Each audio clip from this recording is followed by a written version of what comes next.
Today, we're tackling the most controversial character in the entire franchise, Draco Malfoy.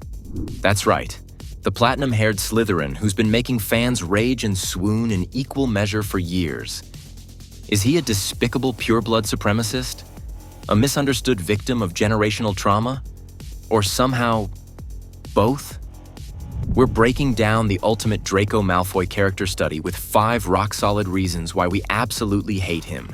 And then, plot twist, 5 compelling reasons why we've secretly been in love with him all along. This video is going to unpack the emotional roller coaster that is Draco Malfoy. So, are you ready to explore the most complicated character in the wizarding world? Let the magic begin. 5 reasons why Draco Malfoy embodies the worst of wizarding cruelty. Number 1.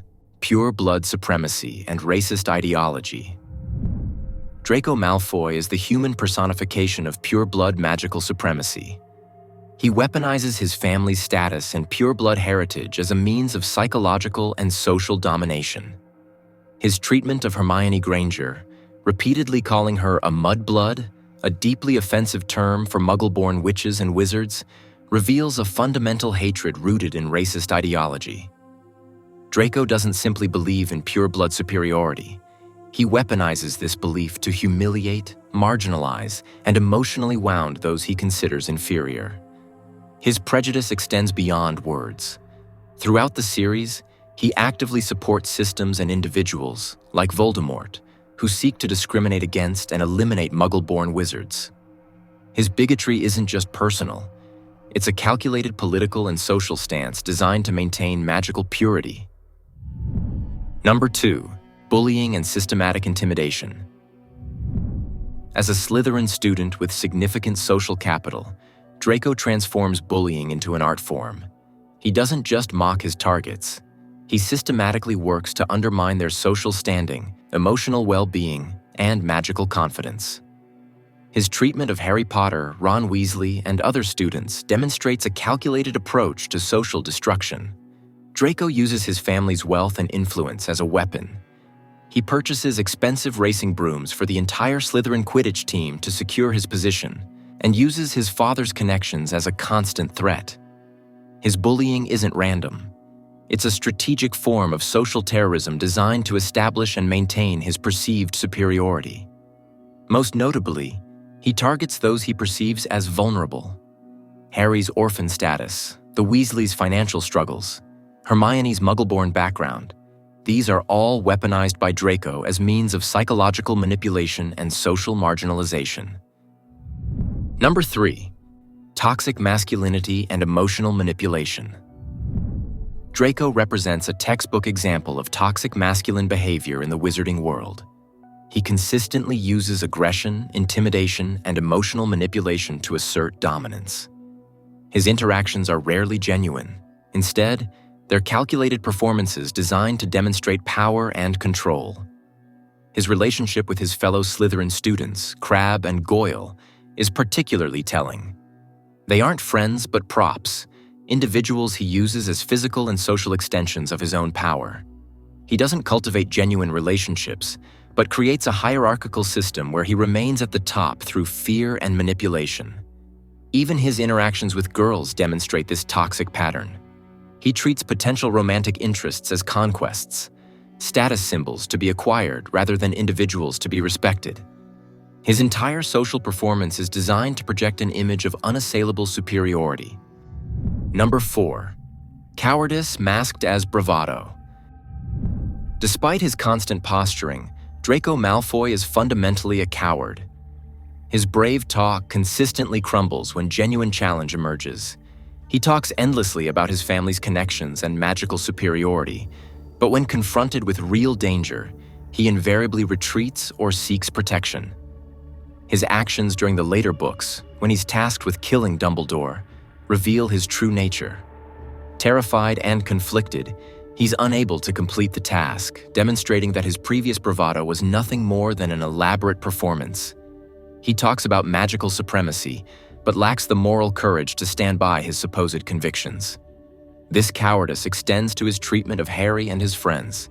He consistently operates from positions of perceived safety, whether through social status, family connections, or group intimidation. When these safety nets are removed, his true vulnerable nature emerges. Number 5. Generational trauma and learned hatred. While these reasons highlight Draco's negative qualities, they also reveal a deeply troubled individual shaped by generational magical trauma. His hatred isn't born in a vacuum, but carefully cultivated by a family and social system that rewards pure blood supremacy and magical discrimination. The Malfoy family represents generations of magical elitism, where children are taught hatred before they can fully understand its implications. Draco is as much a victim of this system as he is its perpetrator, a young wizard so deeply indoctrinated that genuine empathy becomes nearly impossible. He's not a pure villain, but a deeply conflicted individual trapped within a suffocating magical and social framework. 5 reasons why Draco Malfoy captures our hearts. Number 1. The tragedy of a trapped soul. Beneath Draco's veneer of arrogance lies a deeply vulnerable young man crushed under the weight of impossible familial expectations. Unlike many villains, Draco is not inherently evil, but a product of generational trauma, indoctrination, and immense psychological pressure. His journey reveals the human being behind the cruel facade, a boy desperately trying to survive in a toxic environment that demands absolute conformity. During the later books, particularly in Half-Blood Prince and Deathly Hallows, Draco is transformed from a school bully into a terrified young man forced to make impossible choices. The scene where he cannot bring himself to kill Dumbledore doesn't just show weakness, it reveals his fundamental humanity. His internal conflict is palpable. Raised in a family that worships pure blood supremacy and dark magical ideologies, Draco is simultaneously a product of his environment and a victim of it. The moment he hesitates to definitively identify Harry at Malfoy Manor demonstrates a pivotal emotional turning point, a spark of genuine empathy breaking through years of indoctrination. Number 2. Complexity of moral transformation. Draco's character arc represents one of the most nuanced explorations of moral complexity in the series. He is not a simple villain who becomes good, but a multifaceted individual struggling with the consequences of his choices and the weight of his family's expectations. His gradual transformation is not a sudden redemption, but a painful, incremental process of understanding.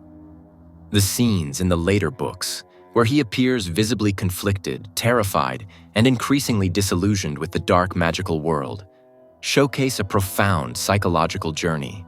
Most tellingly, in the epilogue and subsequent canonical works, Draco is portrayed not as a reformed hero, but as a complex adult still grappling with his past. His relationship with his son Scorpius reveals a desire to break the cycle of hatred and prejudice that defined his own childhood, a deeply human moment of parental hope and potential healing. Number 3.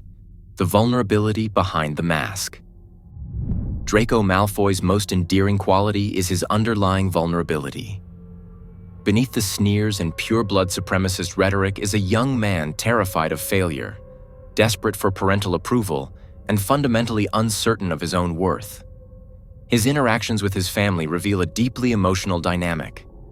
Lucius Malfoy's conditional love, based entirely on Draco's ability to fulfill family expectations, creates a heartbreaking psychological landscape. Draco's actions are often driven not by inherent cruelty, but by a desperate need to prove himself worthy of his father's love. The most powerful moments come when this vulnerability is exposed. His breakdown in the bathroom during Half-Blood Prince, where he appears genuinely broken and afraid, shows a young man crumbling under impossible expectations. These moments transform him from a caricature of evil to a deeply sympathetic character wrestling with immense internal pain. Number 4. A victim of generational trauma. Understanding Draco requires recognizing him as a victim of a profoundly toxic magical system.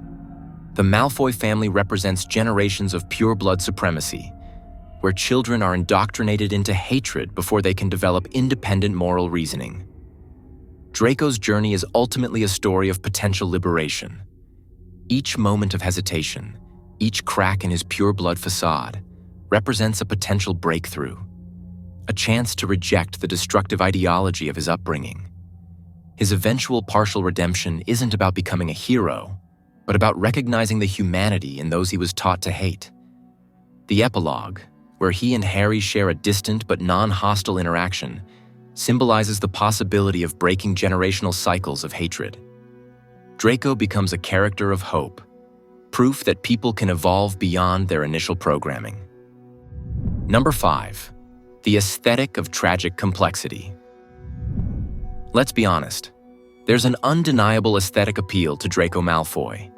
Portrayed as pale, blonde, and perpetually conflicted, he embodies a particular archetype of the tortured, complex anti-hero that captures the imagination. His character represents the ultimate bad boy with a heart of gold trope, but with far more psychological depth. The internal conflict, the beautiful complexity of his moral journey, makes him infinitely more interesting than a straightforward hero or villain.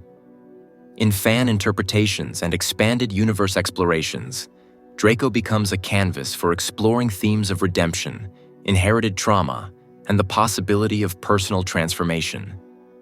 He is simultaneously a character to be pitied, understood, and ultimately loved. So, what's the final verdict on Draco Malfoy? After diving deep into his character, we've discovered that Draco isn't just a simple villain or a misunderstood hero. He's a profoundly complex human being. He's the character who proves that people are never just one thing. Sometimes, the most hateful actions come from a place of deep pain, and the most unexpected characters can show glimpses of redemption. Draco Malfoy represents the gray area of human nature. Whether you love him, hate him, or fall somewhere in between, there's no denying that Draco is one of the most fascinating characters in the Harry Potter universe. So, Potterheads, what do you think? Are you Team Draco is the worst, or Team Draco deserves love? Drop your thoughts in the comments below. Don't forget to like, subscribe, and hit that notification bell.